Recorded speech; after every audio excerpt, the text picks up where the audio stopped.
예, 지난 한 주간의 정치 논란과 시사 이슈를 한 걸음 더 깊게 들어가 정리해보는 이종훈 박사의 정경유톡 시간입니다. 시사평론가 이종훈 박사 나왔습니다. 안녕하십니까? 네, 안녕하세요. 예, 서초동 토요 집회 혹시 가셨습니까? 가진 않았습니다. 예, 네. 상당히 막히고 네. 사람이 너무 많아서 제대로 움직일 수가 없을 정도로 이렇게 많이 왔습니다.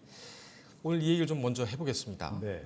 논란이 계속되고 있고 또 가짜뉴스 양산에 가짜뉴스가 양산될 그런 조짐도 보이고 있기 때문에 이 문제부터 우선 짚어보겠습니다. 이번 서초동 집회의 어떤 의미일까요? 전체적으로 어떻게 보십니까? 네. 뭐 전체적으로 이제 평가를 한다면 이 진보 진영의 총궐기 대회였다라고 저는 생각을 하고요. 예. 그러니까 뭐 진보 진영 쪽에서는 검찰 개혁이 지금 반드시 필요하다 이런 생각을 지금 하고 있는 거 아니겠습니까?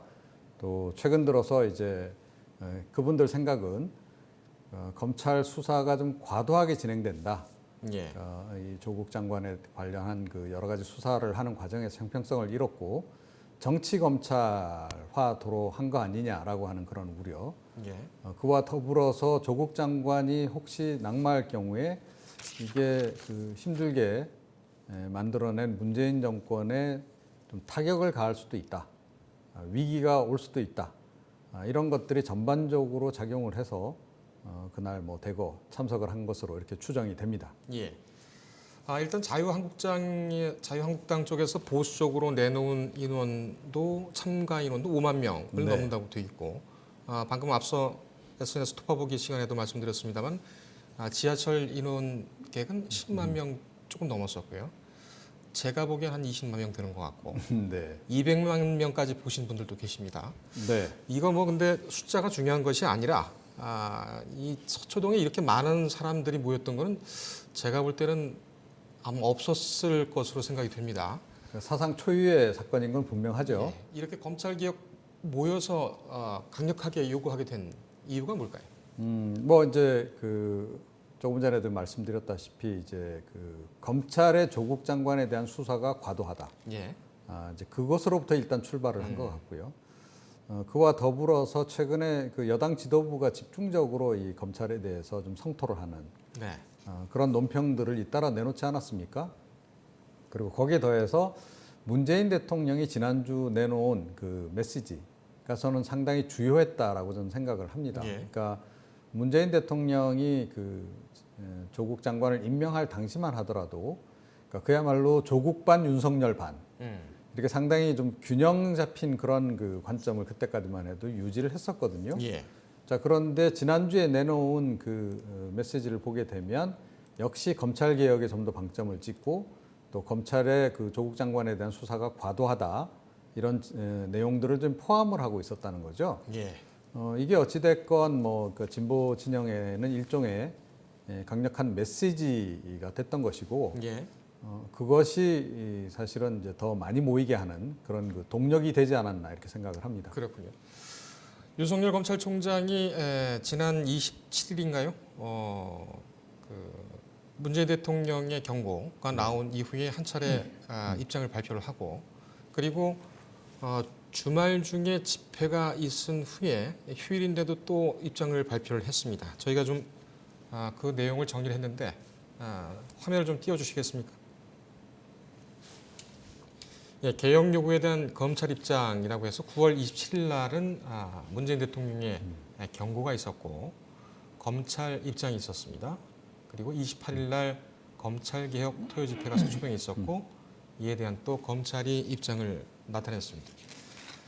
둘 다 저희 취재 기자들, 그 출입 기자들을 통해서 소위 풀을 했다고 하죠. 네, 입장을 밝힌 것인데 정확한 그 워딩을 보면 최근 것을 보면 검찰 개혁을 위한 국민의 뜻과 국회의 결정을 검찰은 충실히 받들고 그 실현을 위해 최선을 다할 것이다.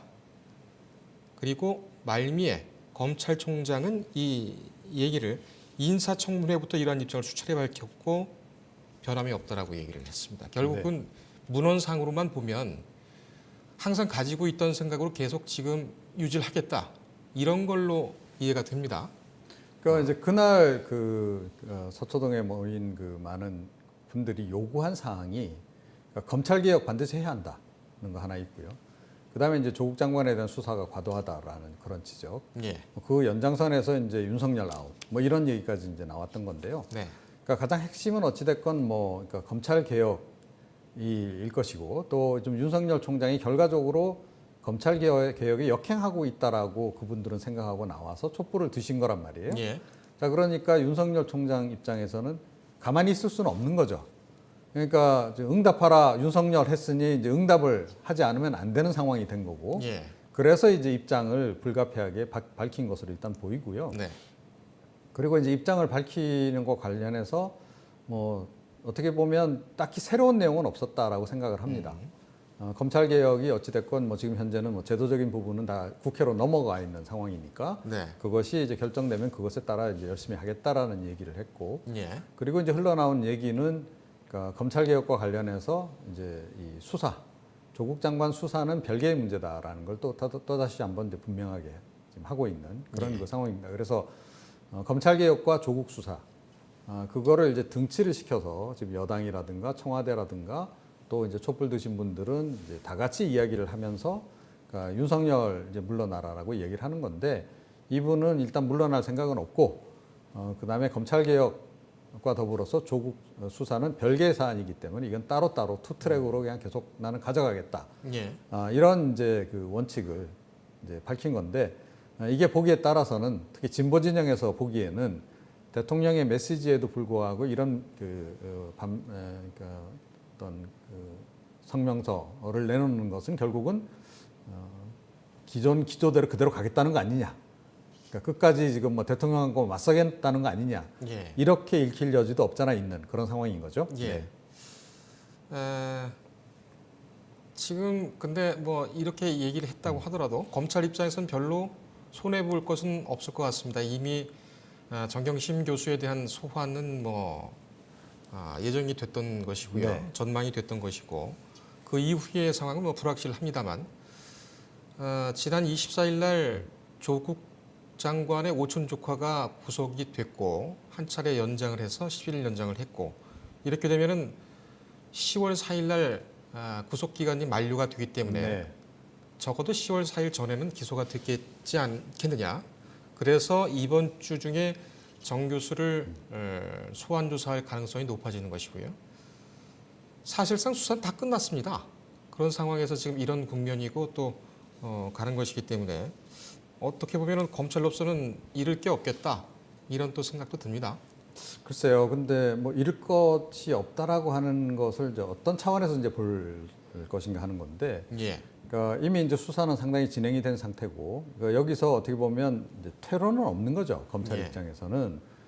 그리고 윤석열 총장 역시 뭐 어제 지금 밝힌 그 새로운 입장을 통해서도 우리가 확인할 수 있는 것은 자기는 그냥 수사로 얘기를 하겠다라고 지금 계속 말을 하고 있는 거나 다름이 없다라고 네. 보거든요. 자, 그러면 일단 수사를 시작을 한 거기 때문에 마무리는 지어야 되는 것이고, 예, 혐의가 있다라고 하면 기소까지는 이제 가야 하는 거죠. 자, 그래서 일단 정경심 교수 같은 경우는 기소가 이미 된 상태 아닙니까? 이제 추가로 혐의가 어느 정도 더 이제 추가가 될 것인가, 이제 그것만이 예. 관심사인 거고, 오촌 조카 같은 경우에도 뭐 일단은 거의 기소가 지금 확실한 것 같아요. 그 연장선에서 정경심 교수도 그러면 추가 어떤 혐의가 적용될지 여부, 그 다음에 조 장관도 이제 그러면 피의자로 전환을 해서 수사를 하고 기소를 할 거냐. 이제 여기까지가 이제 앞으로 이제 관전 포인트라고 할 수 있는데요. 네, 사실 뭐 청와대가 이렇게 직접적으로 이제 수사에 대해서 언급을 하고 나서고 또 뭐 여당 쪽도 마찬가지고 또 촛불 집회에 나오신 분들도 마찬가지. 이런 식으로 진보 진영 전체가 윤석열 사단을 이제 겨냥을 하고 있는 상황이라서 이분들이 느끼는 심리적인 중압감은 상당히 클 것이다. 그래서 뭐 들리는 얘기로는 뭐 직내놓을 각오하고 지금 수사하고 있다 이런 얘기까지 들리더라고요. 예, 제가 보기에는 윤석열 총장이 뭐 정경심 교수 기소하고 뭐 이런 단계로까지 넘어가게 되면 아마 본격적으로 여당 내에서 윤석열 교체론이 대두할 가능성이 높지 예. 않을까 이렇게 생각을 하고요. 아마 윤석열 검찰총장 역시 그러니까 수사가 어느 정도 진척이 되고 마무리 국면으로 들어간다라고 생각하면 본인의 거취 문제에 대해서 생각할 가능성이 높다. 예, 그러니까 뭐 이렇게 일을 제대로 할 수 없는 환경이라고 한다면 윤석열 총장 입장에서는 뭐 그분의 성격으로 볼 때 그 자리에 연연할 것 같지는 않다. 예. 이렇게 생각을 합니다. 의회의 결과가 나올 수 있다. 그 의회의 방향으로 진행이 될 수 있다는 이런 문제점은 계속 있는 것 같습니다. 네. 전망도 그렇게 되고. 글쎄요. 법적으로 판단을 하는 것이 아니라서 어떨지는 모르겠습니다만 지금 이 상황에서 그 촛불 집회까지 대규모로 있었죠. 서초동에서. 네. 정 교수에 대한 구속영장 청구 가능성이 계속 제기가 됐는데 어떻게 될까요? 어떻게 보십니까? 그 정경심 교수 같은 경우에는 뭐 조금 전에 말씀드렸듯이 이미 한 건이 기소가 돼 있는 상태 아니겠습니까? 예. 자, 그래서 이제 재판 과정으로 들어가는 거죠. 이제 표창장 위조와 관련한 동양대 표창장 위조와 관련한 한 건은 이미 그렇게 되어 있는 상태고 나머지 이제 혐의 부분들 그러니까 뭐 인턴 관련해 자녀 인턴 관련해서 증명서를 위조했는지 그 여부 그다음에 사모펀드와 관련해서 어느 정도 개입이 됐는지 여부 그러니까 이게 그야말로 사모펀드 투자하고 그냥 단순 피해자인지 아니면 굉장히 적극적으로 관여를 해서 그 경영에까지 다 참여를 했고 예.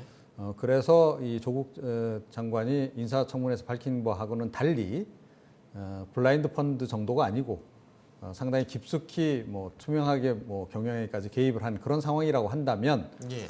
이거는 뭐 당연히 자본시장법 위반도 들어가고 뭐 여러 가지 이제 다른 혐의가 추가가 될 수 있는 거죠.